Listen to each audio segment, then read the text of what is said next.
Hello, and welcome to Hard Won Truths, a channel where I talk about anything from lifestyle to beauty to spirituality to every discipline of science, giving my opinion as based on my extremely difficult and unusual life. So, today's episode is femininity is not, feminine bodies are not fads, and femininity does not equal beauty queen. The reason that we have to talk about this is because we're cycling again to another unrealistic body type. This one being extremely skinny, but with an hourglass figure. Something that is impossible for 95% of females, or those identifying as females, to achieve. It's just another impossible prospect for women to feel bad about themselves.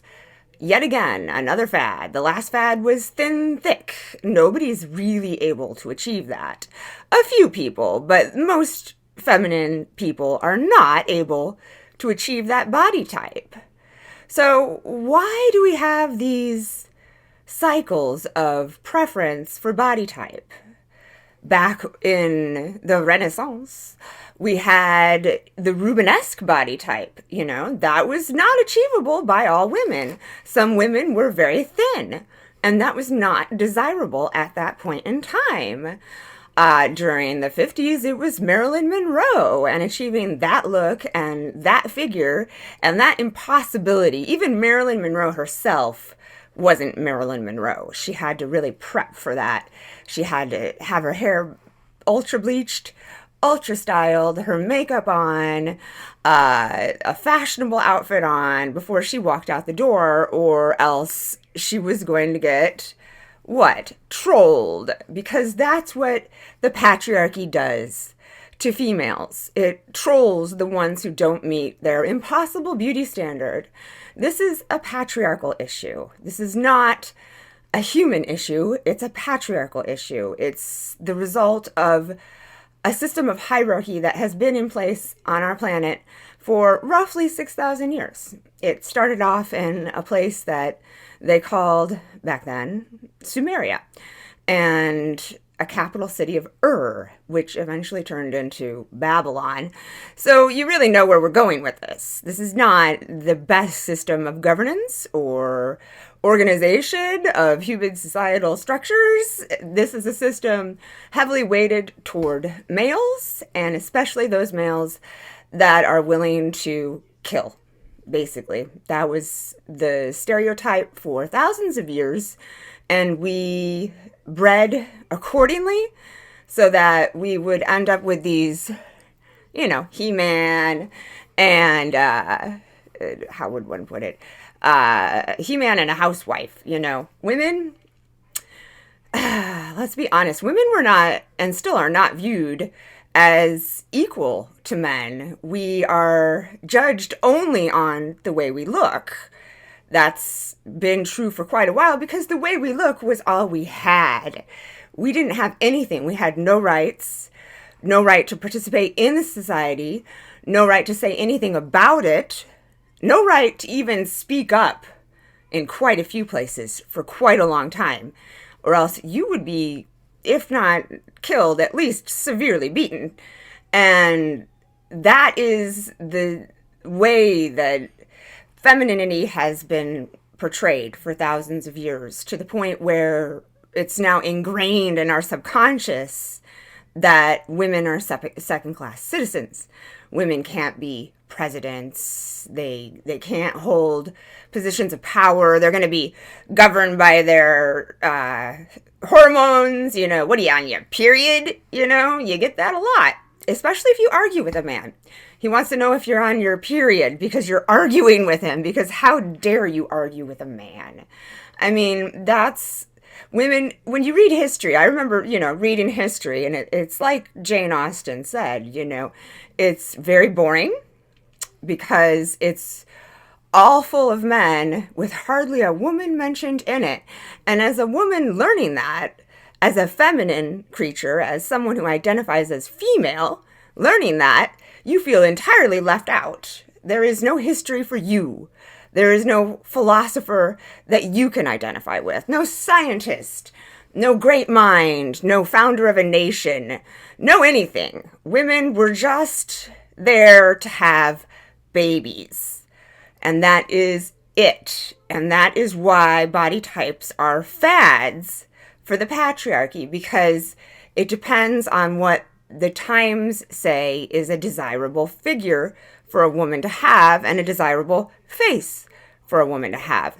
It changes as we change, as generations change, but it's always some sort of fad, some sort of judgment on how a woman looks. We're not just beauty queens. We're not at all beauty queens. This is, for us, life is not about that, unless you make it, unless you try to make us do it.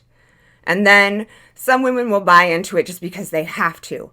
But then there's always the secret rebels, those who know they have a mind and use it, those who are perfectly willing to overthrow this patriarchal construct of what a feminine person is. We truly are not our looks. That's not naturally the first thing we think of. Remember, once upon a time, about 12,000 years, 15,000 years, 20,000 years, somewhere around there, women were the top of the heap. It was the matriarchy.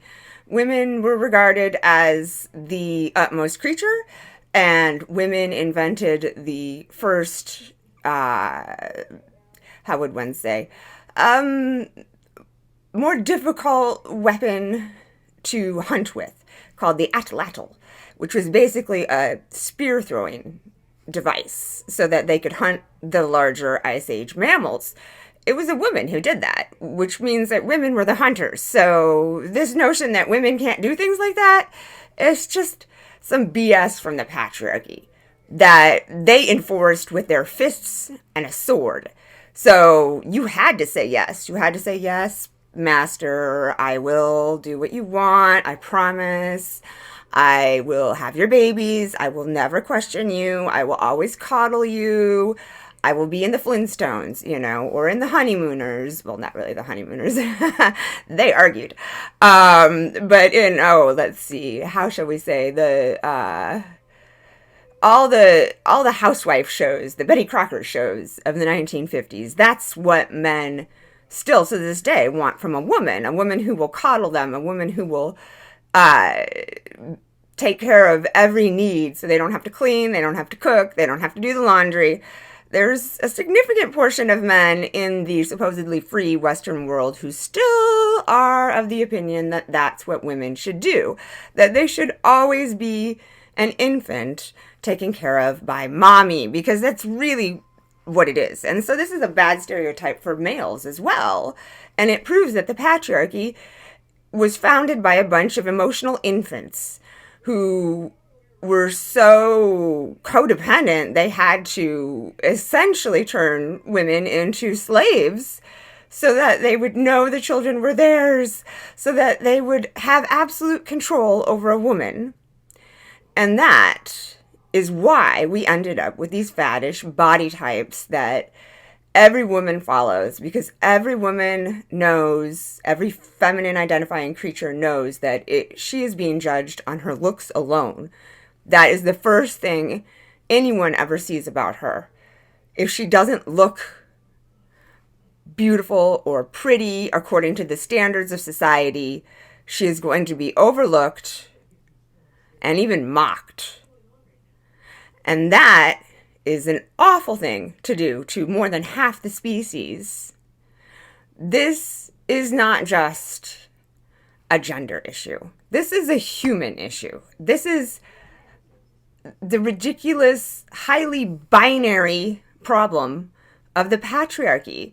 They have these stereotypes of how a man is and how a woman is, and it's been that way for so long that we forgot that that's not how we were raised. We were initially raised in complete and total equality. And then somehow, about 30,000 years ago, we started developing hierarchies. Maybe it was even earlier than that. We don't quite have evidence. We do kind of have evidence, but it's kind of circumstantial evidence, they would say. So the first hierarchy you can prove is the matriarchy. They didn't really do anything. They did have feminine worship, and females were considered to be more spiritual because they could give birth. And that was the nature of the matriarchy. It did culminate in some kind of awful practices in what we call the Middle East now, and some other areas that did the same thing. A little one human sacrifice every 7 years. And it was not a good thing at all. So I can see why. It was because they would banish the males who behaved in, manners that were not befitting to society, such as murder and, forcible taking of females. And that would mean that you would be banished. So a whole bunch of these murdery, forcible males went out into the deserty areas, and eventually they survived and eventually formed tribes and went and stole, marauded, pillaged, took women, and grew their numbers big enough that they could go and take over the capital city that was called Namu and rename it Ur. And then they started their patriarchal practices, which spread over to India fairly quickly. Started in Mongolia, China. It spread worldwide until everything became a patriarchy. And we forgot that women ever had power in the first place. And we reduced women to nothing more than their bodies. And that is an absolute travesty. And that is actually the core of why our societies are so dysfunctional. It's not right and left, liberal and conservative. It's men and women. It's binary stereotypes. It's the fact that women do not have an equal voice worldwide. And if we don't change that, we, as a species, are doomed to fail. Because equality is homeostasis. Homeostasis is the law of nature that dictates that everything must be balanced. And that includes gender roles. Gender fluidity is actually the way to achieve that balance.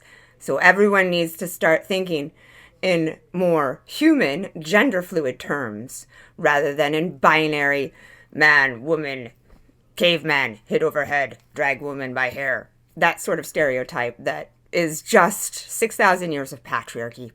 I think we can throw that off. So I hope that everyone is going to take this chance to get rid of these ridiculous stereotypes that are mostly perpetuated by the people in power and celebrities. So let's kick that to the curb and have a redo. So if you liked this, then like this, comment, or subscribe, and I'll see you beautiful people later.